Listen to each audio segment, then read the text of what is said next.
Okey, Assalamualaikum dan selamat petang. So, aku sekarang berada di Pulau Pangkor. So, aku nak review sikit setup yang aku gunakan. Okey, setup ni adalah setup yang biasa aku gunakan bermain di lapangan Pulau Pangkor. So, untuk setup ni boleh dikatakan setup ultralight. Dan di tangan aku adalah rod Sensus Viking. Okey. Setup ni spek dia 412 6 kaki 8.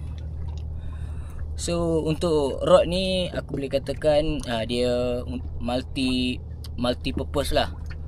Sebab apa aku katakan multi purpose? Dia boleh pakai untuk casting dan juga bermain micro jig.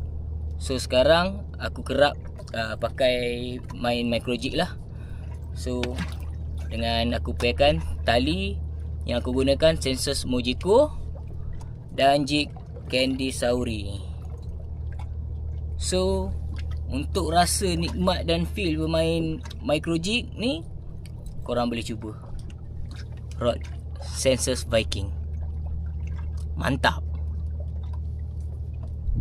Itu ambil 380. Mantap. Mantap. Mantap. Kasar.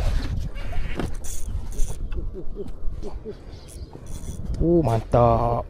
Dia duduk barang marah kita. Sekali dia punya. Oi, dia nak pergi mana? Come to papa. Come to papa.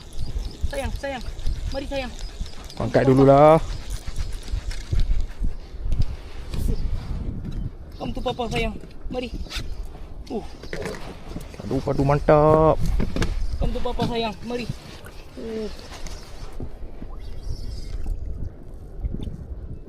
Menekan-nekan. Bismillah.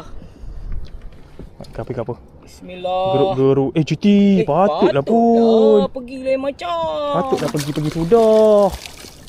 GT punya. Patut pergi sudah. Angkat sikit.